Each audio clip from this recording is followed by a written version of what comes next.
This is a 4-gauge amplifier kit from Recoil. So let's see what's in it.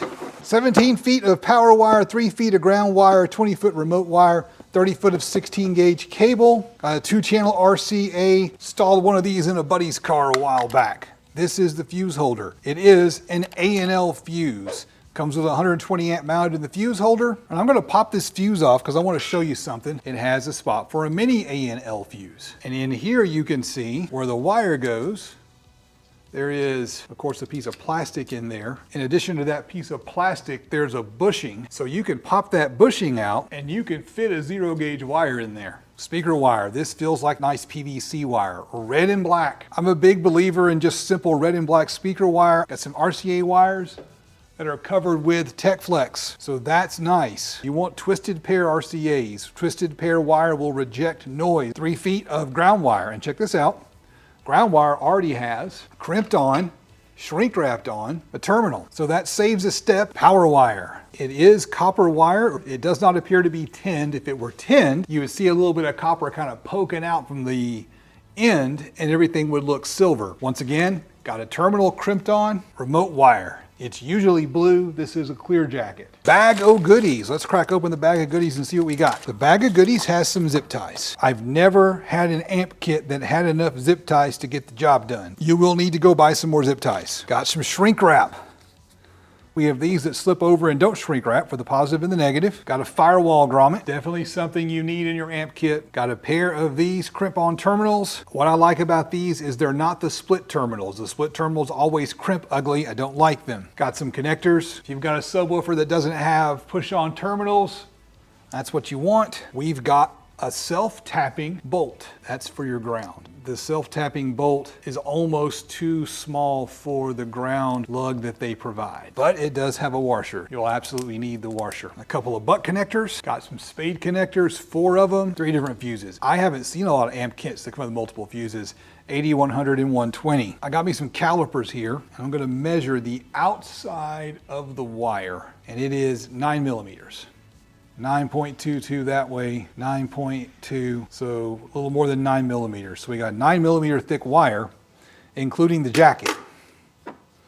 We'll strip a little jacket off this sucker, and I'm going to measure the strands.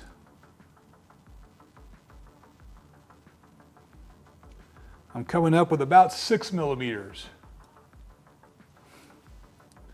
Hard to get an accurate measurement because when you squeeze, of course, they deform. So the best way to measure this is actually to measure the thickness of the jacket in multiple spots. 1.92, 2.21, 1.99, 2.22. So our jacket is averaging out to about 2 millimeters. So 9 minus 2 is about 5 millimeters. How thick is the American wire gauge standard for 4-gauge wire in millimeters? According to the American wire gauge standard, a 4-gauge wire has a diameter of about 0.2043 inches, which is roughly 5.19 millimeters. 4-gauge wire, the standard from American wire gauge, is supposed to be 5.19 millimeters. We're getting 5 millimeters. That 0.19 millimeters, the way I'm measuring, I don't have a 0.2 millimeter accuracy. So we're easily within the bounds of our accuracy in our measurement. So it is a properly sized, correct sized wire. I wish I had an easy way to test that it was copper, but that is definitely copper. So why am I reviewing 4-gauge kits? 4-gauge kits are very important because they are the workhorse of the industry. 8-gauge is really only good for 500 watts RMS and below. 500 watts in 2026 is a small system. 4-gauge wire, on the other hand, is good for 1,000 to 1,200 watts, depending on how long your run of wire is. You can figure all that out by going to the wire calculator on my website, DIYaudio.com. I'll be sure to give you a link to it somewhere where you can find it. 0-gauge wire, especially really good, thick, oversized 0-gauge wire, can handle 300 amperes of current. This is good for up to a 3,000 watt RMS system. So when you jump up from a 1,000 watt system that needs 4-gauge wire to anything much bigger than that that really needs that 0-gauge wire, If you need that 0 gauge wire, then you need to beef up your electrical system because your stock system cannot deliver 300 amperes of current. I recommend an alternator first, but what most people do is add a lithium battery or add a supercap bank. For those who don't want to go that route, you're going to be limited to what 4 gauge wire can carry. And I know a lot of people who watch my stuff have really big systems, but a lot of you also are running 1,000 watts and below and are very happy with your 1,000 watt system. So finding a good 4 gauge kit is really important. It holds a really important niche in the industry. 4 gauge power wire really is the backbone of most of our daily driver systems. All right, got another kit. This one is from Sky High Car Audio. We had some damage in shipping, so hopefully nothing fell out. One thing right off the bat I don't like is it's not in its own separate package. It was shipped in this flat rate envelope with Sky High tape on it. Let's take a look at the fuse holder. It's a pretty standard fuse holder. It came pre-installed with a 150 amp fuse. There is a bushing in here. With the bushing inserted, you can use 8 gauge wire. Without the bushing, it's 4 gauge wire. We'll set that off to the side. Look what else we got. Got some wire. That's our power wire, nice bright red color. Terminated on the end, shrink wrap in a terminal. Clearly it is copper wire. We can see the copper strands. They're calling it oversized, oxygen-free copper. There's our ground wire, looks to be about 3 feet. Again, terminated, shrink wrap. Everything is as it should be. Then we got a bundle here with the speaker wire. The blue wire right here, that's our turn-on lead. That's kind of overkill. RCAs, blue and black ends on them.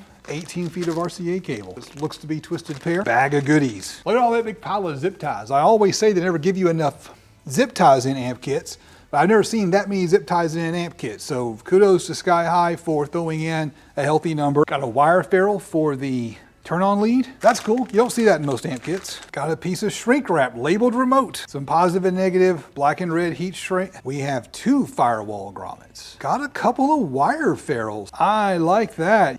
Got this nice 4 gauge firewall bushing. This is a much better way to go through your firewall. The wire comes in here and this nut clamps down on the wire. You don't see that in most amplifier kits. Got a couple of screws, probably to hold down the fuse. And then we got a self tapper for your ground. But that self tapper is the wrong size for our terminal. And honestly, I don't really like the self tappers. It's better to drill a hole and use a bolt. Let's grab the calipers, 10.5. So just a smidge more than 10 millimeters. So 10 millimeters of thickness most places. The wire itself is, there you go, a good big beefy 6 millimeters. Remember the standard is 5.2, 7 millimeters that way, 6.5. We've got an easy extra millimeter here. A better way of measuring that is of course the jacket, 1.6, 2.19, 2.26, 2.21, 1.88.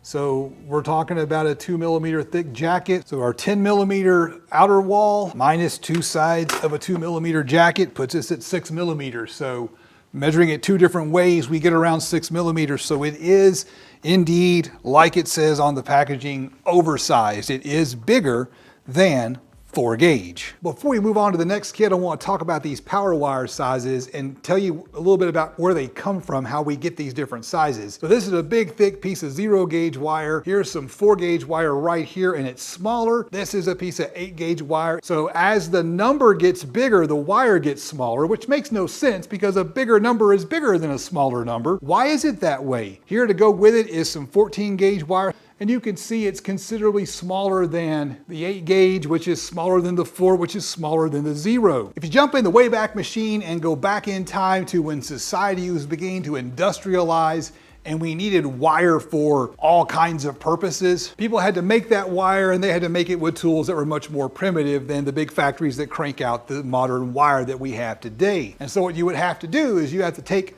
some metal and you have to pass that metal through a die in order to shape it into a wire. And of course, you're trying to put something big into something small, and so there's a limit to just how big of a step down you can go. So if you take a piece of wire and pass it through one die, that's called 1 gauge wire. One pass through a die, 1 gauge. To step it down to a smaller size wire, you got to step it through the 1 gauge die, and then step it through another stage into a 2 gauge die. So 2 gauge is 2 steps down. And as they're drawing that wire, they run it through subsequently smaller dies. Thus the count goes up. The number of passes through a die goes up. And in the process, the wire gets smaller. If you look at the stranded wire that we use now, it's a bunch of little tiny wires. So to make this little bitty tiny wire, you got to make a whole lot of passes through a whole lot of dies. Now in the modern world we live in, we take this tiny wire, run it through a big like weaving loom, and we make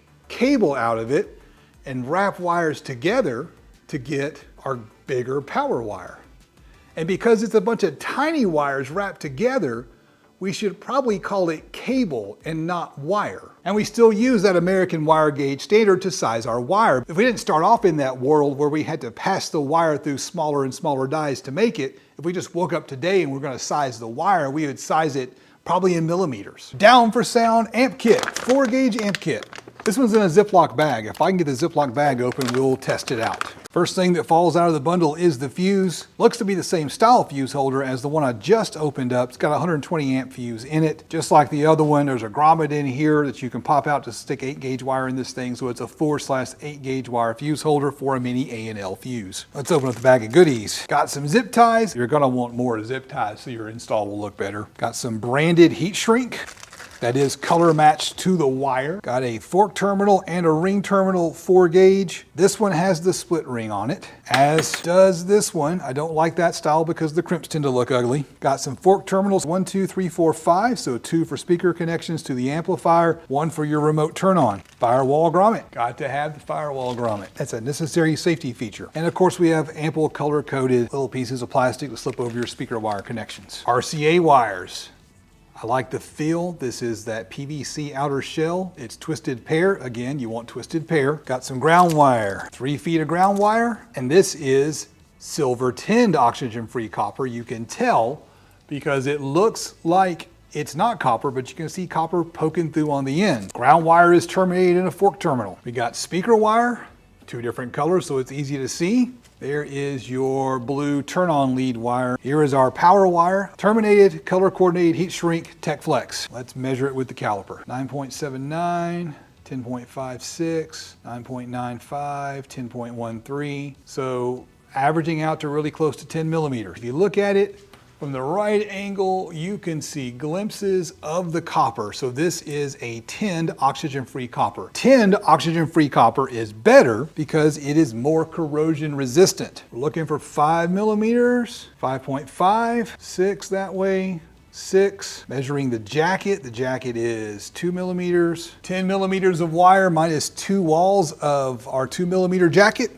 6 millimeters, same as we measured when we actually measure the wire. So this is oversized wire and it's tinned, so yay. Okay, recommendation time. First of all of them measured at least 4-gauge or bigger. All of them have all the basic parts you need to get your amp installed. So you can't go wrong with any of them. And there's no clear winner, although all of them have something that makes them slightly better in some categories.